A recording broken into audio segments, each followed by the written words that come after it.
This is my video update on this Wednesday midday, September the 17th, coming to you from Limassol, Cyprus.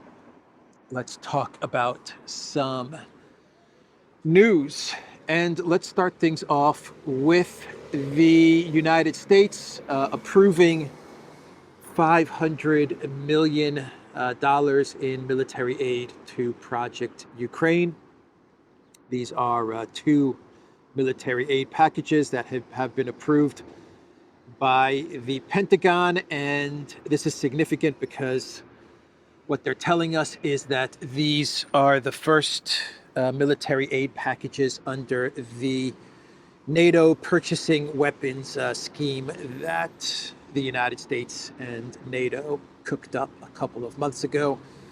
This is from Reuters. Exclusive Trump admin clears first Ukraine arms aid paid for by allies, sources say.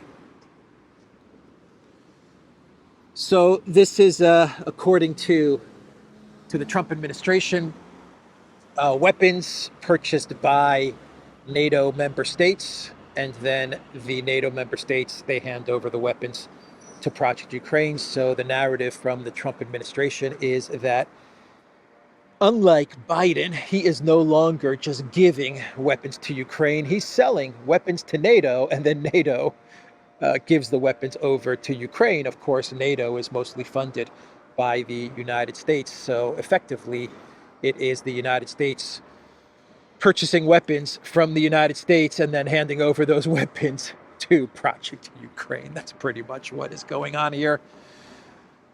Trump continues to BS about how this is not his war, this is Biden's war, but here he is handing over weapons, selling weapons to NATO, and then NATO giving those weapons to Ukraine.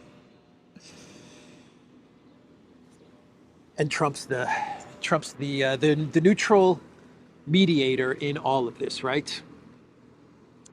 Yesterday he said that Putin and Zelensky, they really hate each other, as he was speaking to reporters. They really hate each other, but as the neutral mediator, I'm just going to have to sit down with them and try to negotiate a peace deal in Ukraine. But here's $500 million in weapons to the Zelensky regime so they can continue the conflict, right?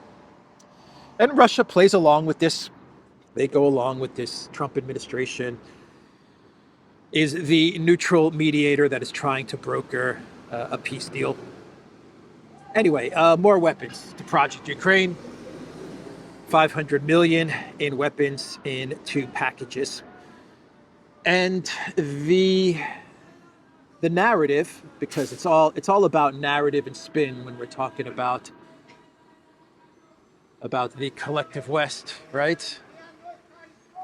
The narrative about Russian drones over Poland and NATO, Polish, Romanian fighter jets being scrambled to knock down those drones, and what a successful NATO operation that was. Well, that is also all narrative and spin. We are now finding out that one of the drones that allegedly crashed into a house in Lublin, in the Lublin region in Poland, it was not a drone, a foam duct-taped Russian drone that crashed into this house.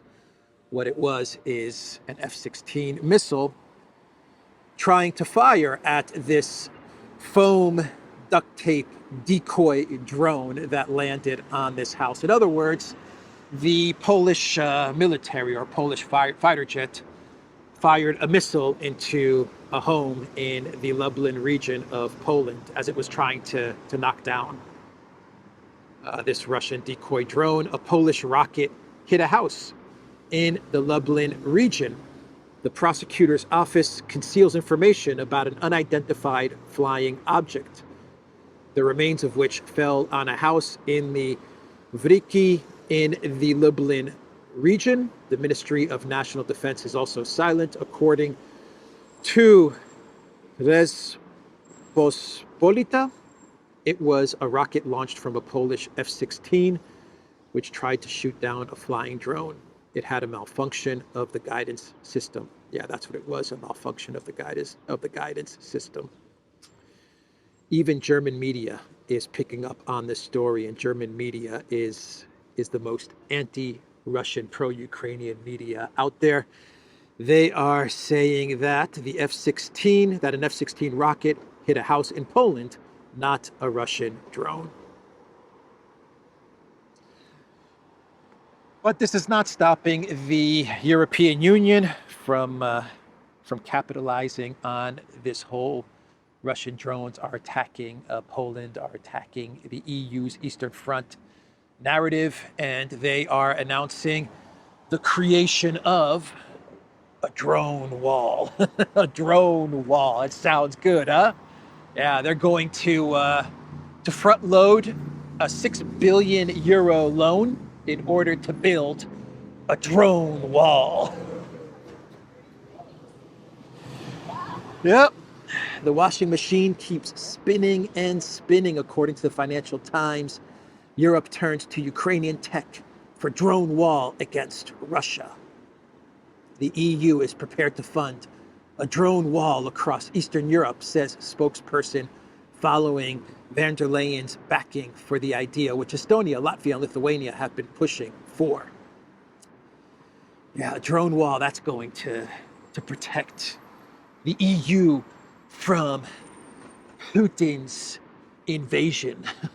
Putin has built a drone empire. Russia is building a drone empire, according to the New York Times. And the European Union, they are going to build a drone wall. And they're going to pour 6 billion euros into building the drone wall. The drone wall. Sounds awesome, man.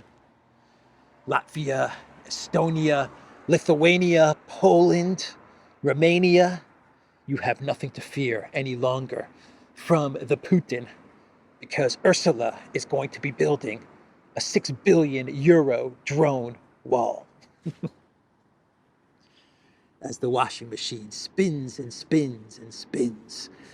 So yesterday I reported that the EU had put a pause in their 19th sanctions package indefinitely, an indefinite pause to the 19th sanctions package.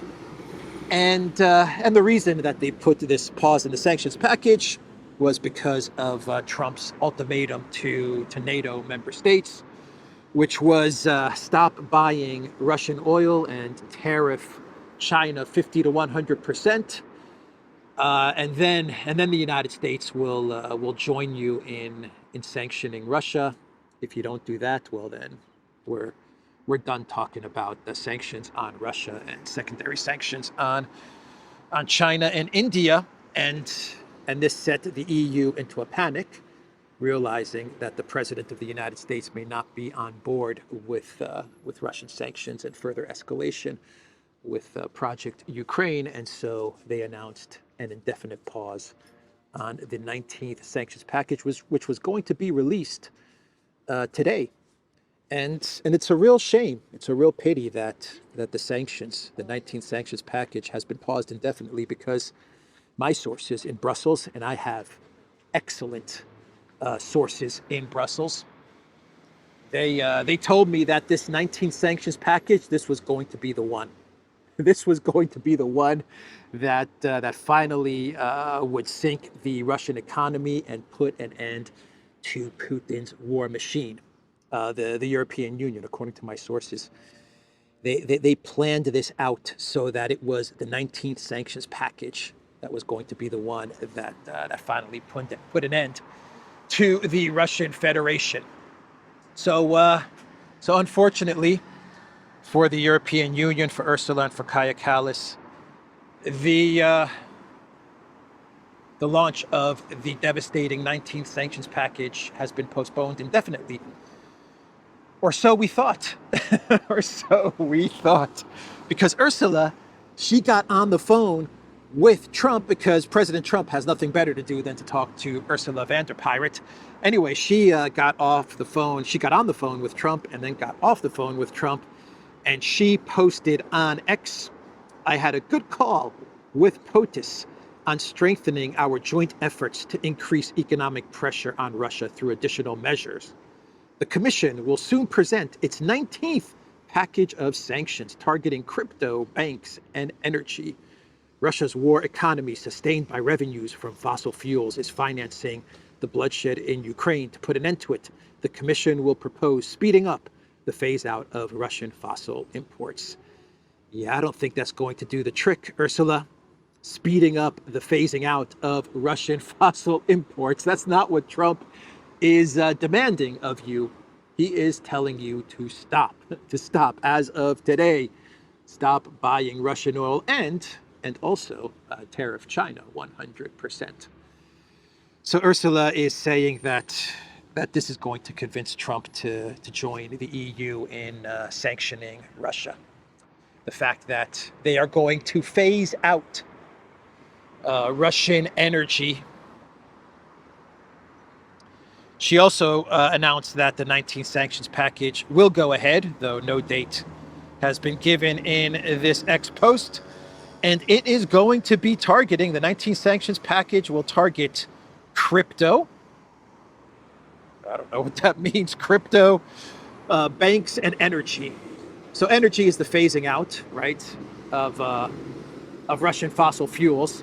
But they're also going to most likely announce that they're going to sanction another 10 or 20 or 50 Russian shadow fleet tankers. You've got drone walls. You've got shadow fleet tankers. You've got economies in tatters.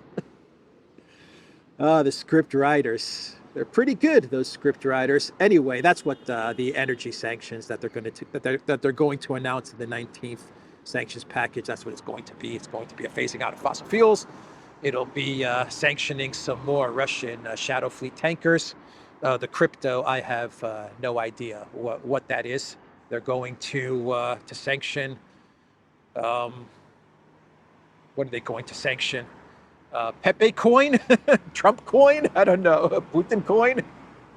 I don't know what they're going to sanction when it comes to crypto. They're going to probably try to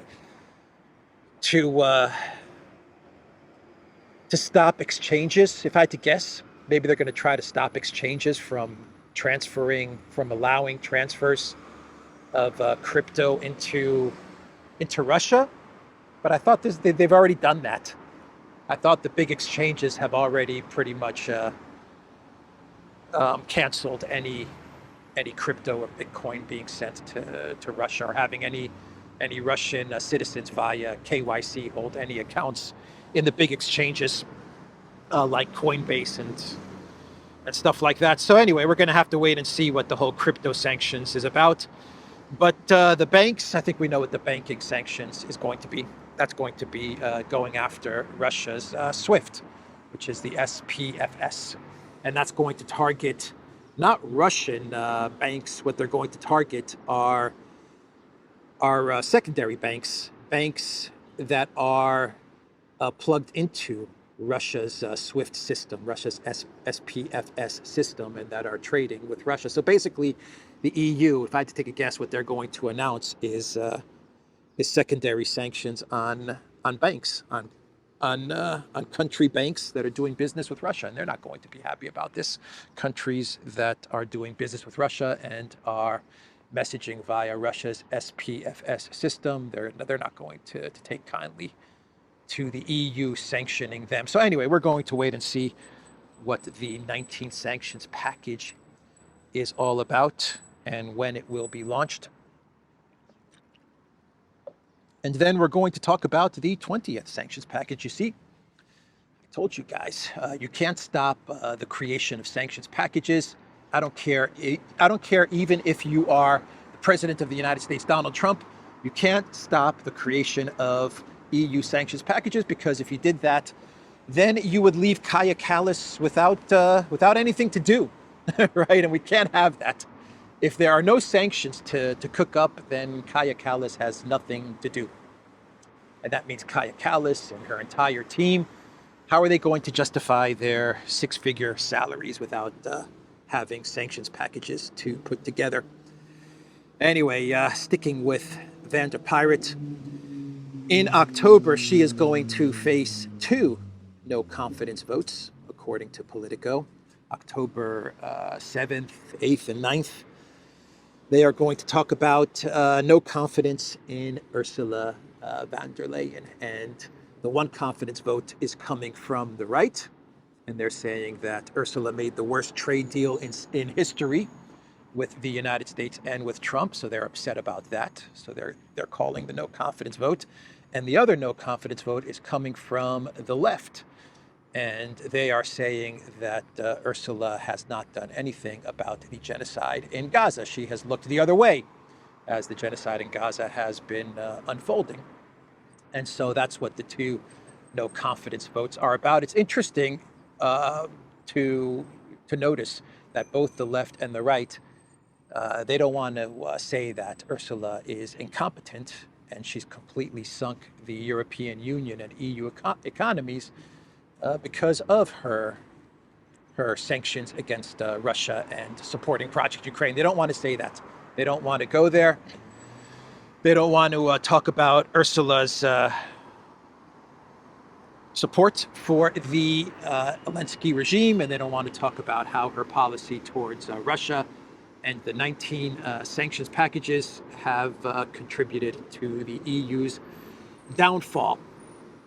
But anyway, they are correct. The right is correct in talking about the terrible trade deal, and the left is correct in talking about the EU's inaction when it comes to Gaza. But they should have also talked about the incompetence and the folly that has been Project Ukraine and supporting the Green Goblin, and talking about support for the Green Goblin, who now is wearing more and more black instead of green.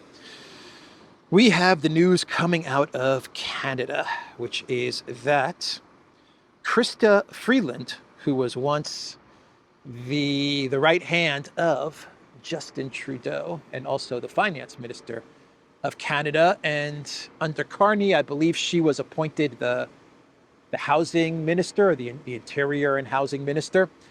Anyway, it has now been announced that she is leaving Carney's cabinet, and she is going to be taking the role of special envoy to Ukraine.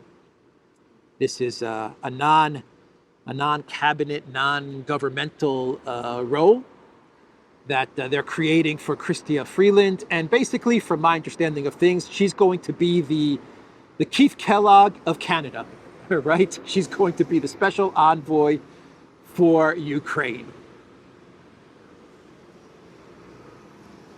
The way I'm looking at this is that the globalists are rewarding Chrystia for a job well done in wrecking Canada. She doesn't want to be in government any longer, and the globalists have to put her somewhere, and she needs to get her reward for her years of disservice to Canada and to the world. And so they've cooked up this special envoy to Ukraine position, where the washing machines, they spin very, very fast with these special envoy positions, right? And so that's what they're giving Chrystia Freeland, special envoy to Ukraine. Lindsey Graham, he is threatening Hungary and Slovakia, as if Lindsey Graham has nothing to do when it comes to the United States of America or South Carolina. Who cares about South Carolina? Who cares about the problems in the United States of America? As a U.S. Senator, I am completely 100% focused and dedicated on Project Ukraine. And he posted on X that if Hungary and Slovakia do not stop purchasing Russian oil, then they will pay a very heavy price. A threat from a U.S. Senator to Hungary and to Slovakia. This is what Lindsey Graham posted on X. It is imperative that Europe follows President Donald Trump's lead in delivering real consequences to China for financially backing the Putin war machine by purchasing cheap Russian oil. President Trump is ready to levy tariffs on China, and he is right to expect Europe to follow suit. Whether it's tariffs or sanctions against China, it is imperative that Europe get in the game and make an unequivocal statement that China's continued purchase of cheap Russian oil, prolonging the end of the Russia-Ukraine war, is unacceptable. This is a dress rehearsal for Taiwan. If Europe is not willing to stand up to China for helping Putin destroy Ukraine, there goes Taiwan. At POTUS is right to demand that Europe stop buying Russian oil. The good news is that Europe has substantially reduced their purchases of Russian oil and gas. When it comes to buying Russian oil, it is now virtually down to Hungary and Slovakia. I hope and expect them to step up to the plate soon to help us end this bloodbath. If not, consequences should and will follow. So there you have it. Lindsey Graham threatens 2 NATO states over Russian oil. Hungary and Slovakia will face consequences if they fail to halt purchases, the Republican senator said. So interesting that he's talking more and more about China and how this is a dress rehearsal for Taiwan. This is a dress rehearsal for Taiwan, according to Lindsey Graham. Lindsey Graham's already looking at the conflict with China, right? He's already looking forward to the next war, and he is sending a message to the European Union, specifically to Hungary and Slovakia. It is time for you to destroy your economies by stopping the purchase of Russian oil, something that both Hungary and Slovakia have said they will not do. Keep in mind that Orbán is considered to be a friend of Trump's, and of the Trump administration. He's talking a lot about China in this ex-post, Mr. Lindsey Graham. And also note how Graham in this post says whether it's tariffs or sanctions, doesn't matter, against China, whether it's tariffs, sanctions, whatever. It's all the same now. It's all been weaponized, right? Tariffs, sanctions, call it whatever you want. Europe has to place tariffs on China and stop purchasing the Russian oil. You got that, Hungary and Slovakia? So one thing that the Trump administration did do is that they ended the visa restrictions on Hungarians, the U.S. visa waiver program that Biden put into place in order to punish Hungary. The Trump administration yesterday, they ended the restrictions on the visa waiver program for Hungarians. So Biden put this in place because he was unhappy with Orbán, because Orbán was not supporting Project Ukraine. And so he decided to end the visa waiver for Hungarians looking to travel to the United States. And finally, after 6 months in office, the Trump administration has decided to revoke the actions of Bidenopolis, Greece, his favorite son. So what is happening in Ukraine on the front lines? We are getting reports that Ukrainian forces are surrounded in the area of Sicheneve, which is in the Dnipropetrovsk-Pokrovsk region. And these reports are confirmed not only from Russian channels and sources, but also from Ukraine channels and sources. From AMK mapping, Sentinel satellite imagery reveals that groups of Ukrainian soldiers were encircled in the western part of Sicheneve around 4 days ago, after Russian forces bypassed the village and continued advancing further west. And you can see on the map that I'm putting up on the screen that the Ukraine military is indeed encircled in this region. I'm not sure how big these forces are that are encircled, but we do know that Syrskyi, he fired the commander, the Ukrainian commander in this region. So there are a lot of encirclements and cauldrons soon to be formed on the front line in Ukraine. The situation for the Ukraine military and for the Zelensky regime is getting worse and worse with each passing day. How about the news that the ex goalkeeper for Dinamo and Shakhtar, the football club, was detained while trying to illegally cross the border, according to Ukraine media. The ex goalkeeper for these Ukraine football clubs was trying to escape into Europe and trying to escape mobilization and being sent to the front lines. So let's shift gears and do an update on what is going on with the Charlie Kirk assassination.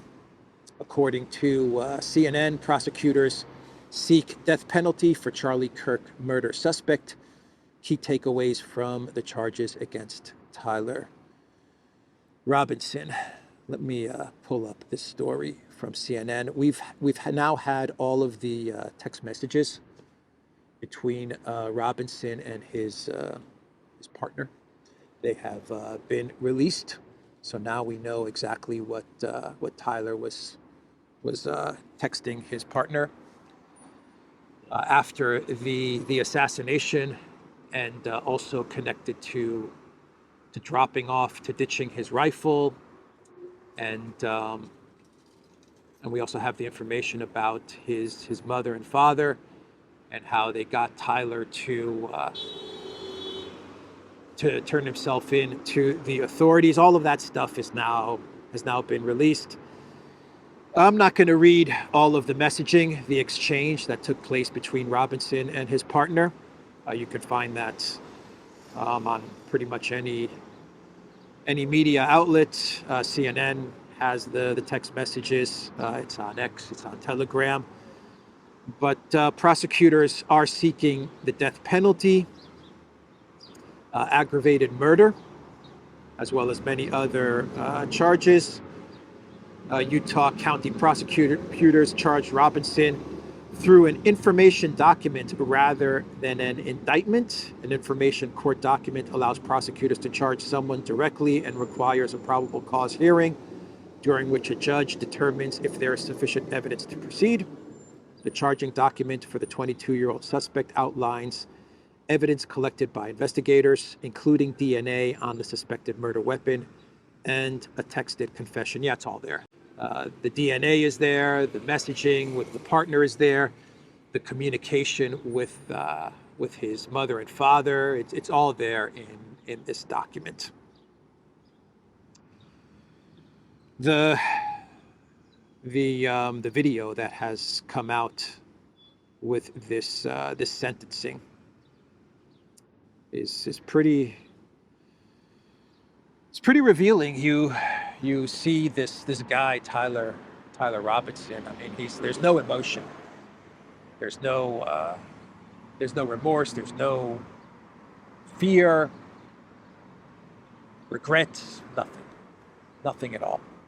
Just a blank face, a blank stare, as he's listening to the judge and the attorneys read out the charges that are coming against him, including a death penalty. So anyway, that is an update on that story. And Tucker Carlson, he put out a video yesterday, a video about Charlie Kirk. And in the video, as he was talking about Charlie Kirk and how he knew the man that he knew in Charlie Kirk and the work that Charlie Kirk did through Turning Point USA, and the many interactions that he's had with Charlie Kirk. Megyn Kelly was also on Tucker Carlson's tribute video, and she also talked about her interactions with Charlie Kirk. Anyway, in this tribute video, Tucker Carlson, he really lashed out at Netanyahu. He really laid into Netanyahu. He was very disgusted at how Netanyahu was using Charlie Kirk's assassination for him to push his own agenda. And this really, really angered and upset Tucker Carlson. Tucker Carlson says Charlie Kirk did not like Bibi Netanyahu. He was appalled by what was happening in Gaza. He was above all resentful that he believed Netanyahu was using the U.S. to prosecute his wars for the benefit of his country. Tucker Carlson says a very intense group, offended by his turning point speech, tormented Charlie Kirk until the day he died. Yeah, Tucker Carlson talked about how Charlie Kirk brought him on to Turning Point, invited him to Turning Point events and speeches, and this was not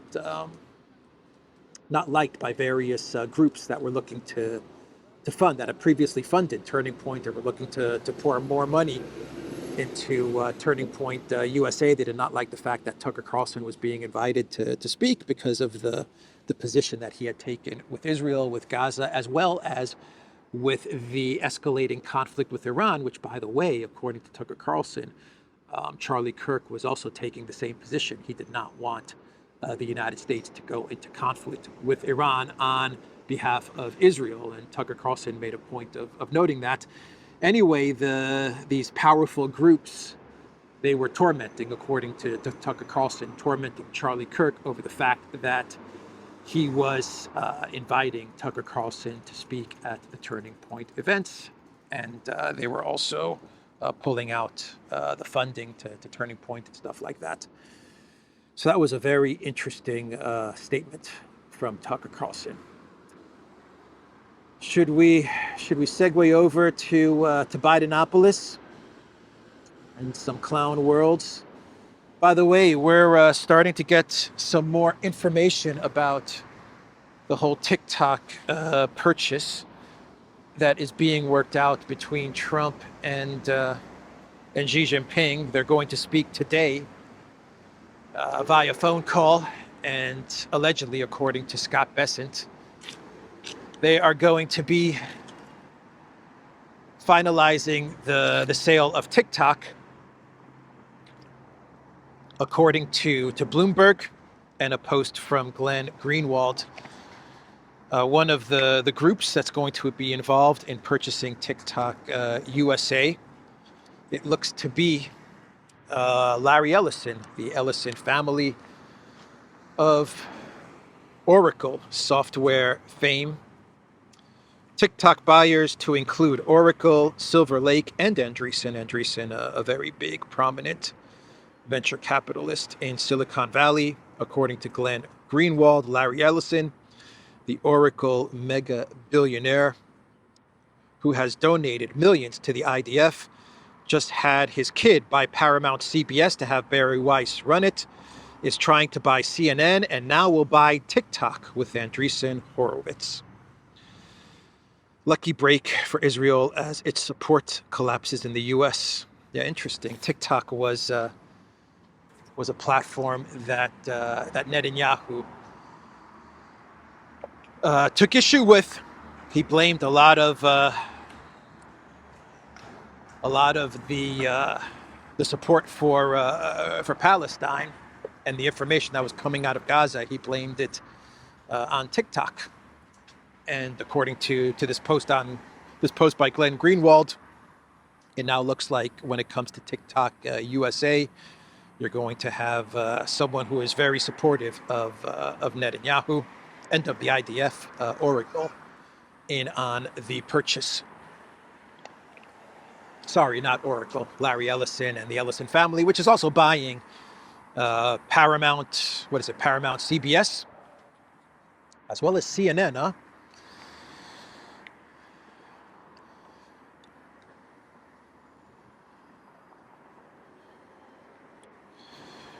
Yeah, Paramount, CBS, and CNN.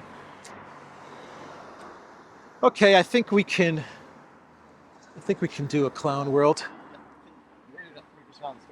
Kind of a clown world, I guess. In a way, you kind of feel bad for Biden, right? In a way. Do you guys feel bad for Biden? Well, let me tell you what's going on here. According to the Wall Street Journal, Biden is broke. Yeah, he's broke. This is what the WSJ is reporting. I don't understand how he could be broke. 10% for the big guy and $10 million on a book deal. But anyway, Joe Biden is struggling to cash in on his presidency. Companies are reluctant to hire the former president as a paid speaker due to his unpopularity and fear of retribution from Trump.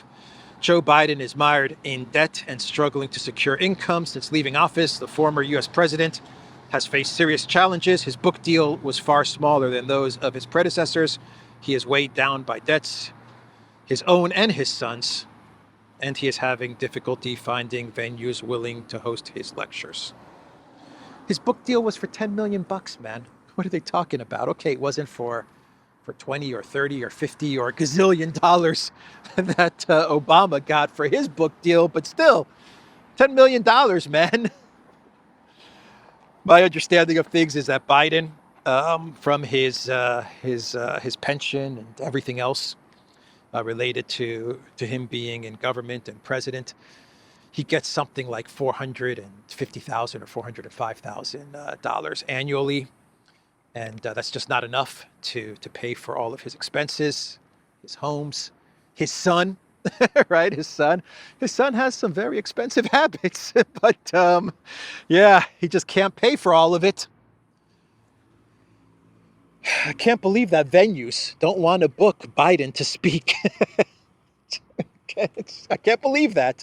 You're telling me that venues don't want to pay Biden $500,000 to give a speech? I can't buy that. I cannot buy. If I had the money, if I had $500K, and if I had a venue, I would definitely invite Biden to give a speech. I'm sure he has a lot of interesting things to say, right? Oh, man.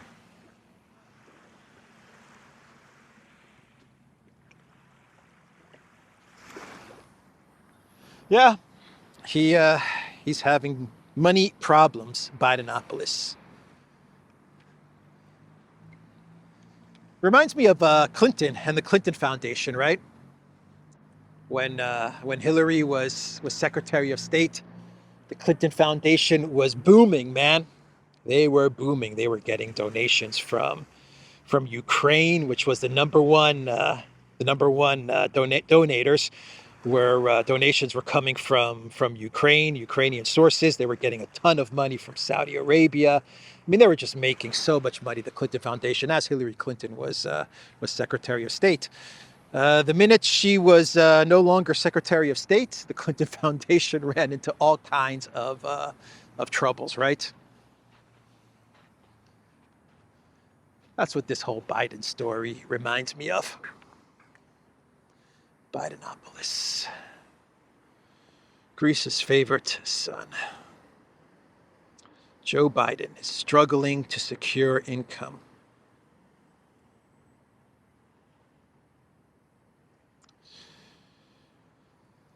All right, I think that is everything for today.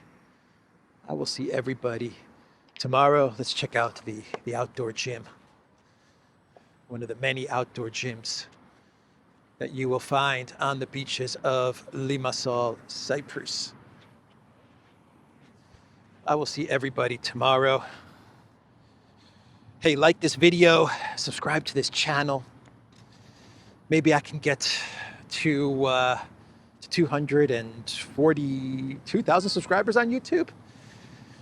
So give this video a like, subscribe, pick up a t-shirt from the Duran shop, 25% off all merchandise. I will see everybody tomorrow.